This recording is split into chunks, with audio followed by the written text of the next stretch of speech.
The title of this book is Blueberries for Sal. The author is Robert McCloskey. One day, little Sal went with her mother to Blueberry Hill to pick blueberries. Little Sal brought along her small tin pail, and her mother brought a large tin pail to put her berries in. "We will take our berries home and can them," said her mother. "Then we will have food for the winter."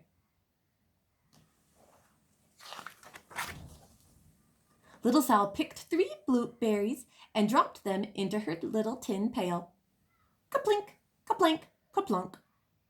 She picked 3 more berries and ate them. Then she picked more berries and dropped one in the pail. Kaplunk. And the rest she ate. Then little Sal ate all 4 blueberries out of her pail. Her mother walked slowly through the bushes, picking blueberries as she went and putting them in her pail. Little Sal struggled along behind, picking blueberries and eating every single one.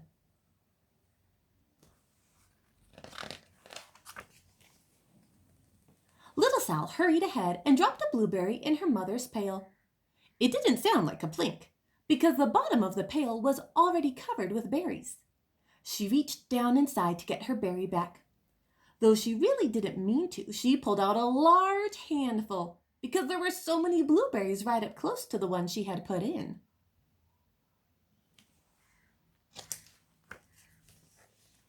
Her mother stopped picking and said, "Now, Sal, you run along and pick your own berries. Mother wants to take her berries home and can them for next winter."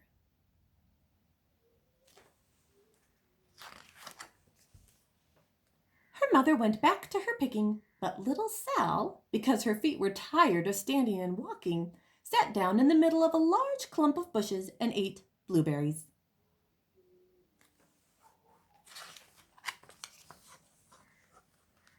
On the other side of Blueberry Hill, Little Bear came with his mother to eat blueberries.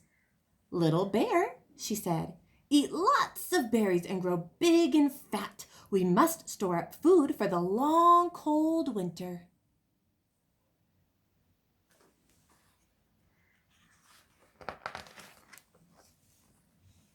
Little Bear followed behind his mother as she walked slowly through the bushes, eating berries. Little Bear stopped now and then to eat berries. Then he had to hustle along to catch up.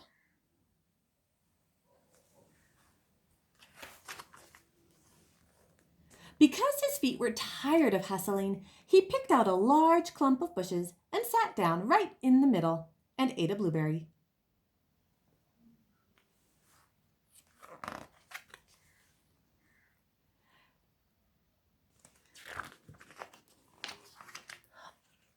Over on the other side of the hill, little Sal ate all of the berries she could reach from where she was sitting. Then she started to find her mother. She heard a noise from around a rock and thought, "That is my mother walking along."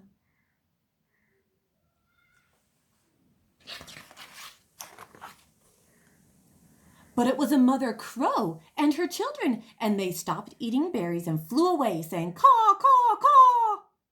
Then she heard another noise in the bushes and thought, "That is surely my mother, and I will go that way."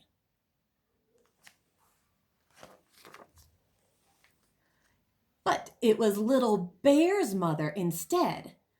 She was tramping along, eating berries and thinking about storing up food for the winter. Little Sal tramped right along behind.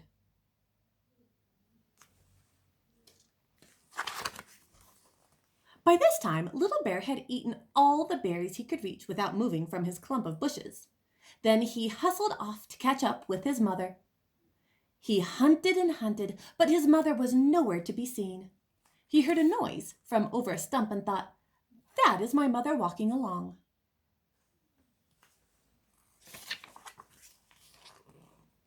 But it was a mother partridge and her children. They stopped eating berries and hurried away. Then he heard a noise in the bushes and thought, "That is surely my mother. I will hustle that way."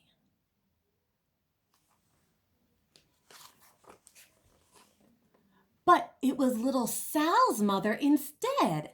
She was walking along, picking berries and thinking about canning them for next winter. Little Bear hustled right along behind. Little Bear and Little Sal's mother and Little Sal and Little Bear's mother were all mixed up with each other among the blueberries on Blueberry Hill.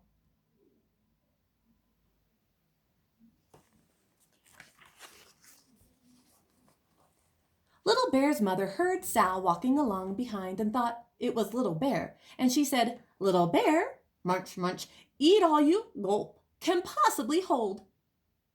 Little Sal said nothing. She picked 3 berries and dropped them, kaplunk, kaplink, kaplunk, in her small tin pail.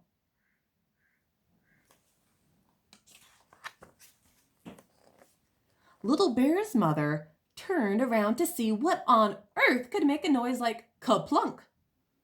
"Gruff!" she cried, choking on a mouthful of berries.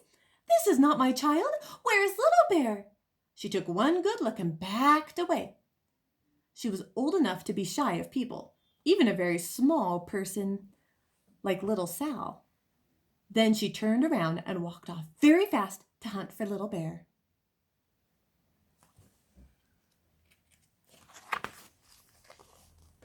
Little Sal's mother heard Little Bear tramping along behind and thought it was Little Sal. She kept right on picking and thinking about canning blueberries for next winter.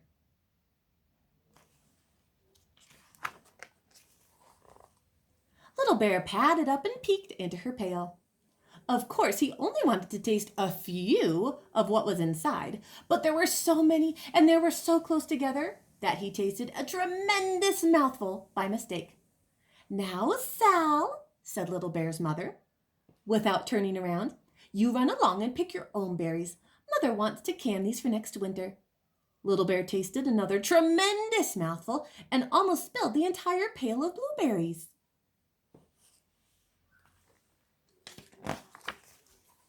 Little Sal's mother turned around and gasped, "My goodness, you are not Little Sal. Where, oh, where is my child?" Little Bear just sat munching and swallowing and licking his lips. Little Sal's mother slowly backed away. She was old enough to be shy of bears, even very small bears like Little Bear. Then she turned and walked away very quickly to look for Little Sal.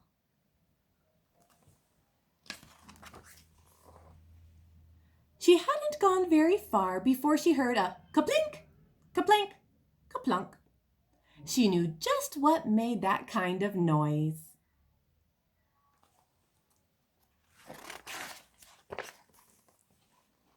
Little Bear's mother had not hunted very long before she heard a hustling sound that stopped now and then to munch and swallow.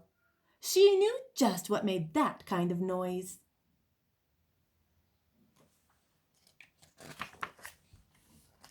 Little Bear and his mother went home down one side of Blueberry Hill, eating blueberries all the way and full of food stored up for next winter. And Little Sal and her mother went down the other side of Blueberry Hill, picking berries all the way, and drove home with food to can for next winter. A whole pail of blueberries and 3 more besides.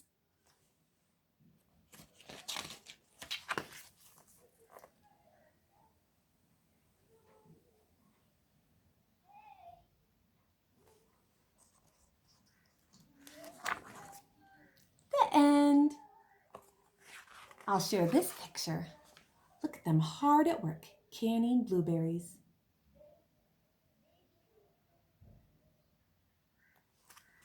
Thank you.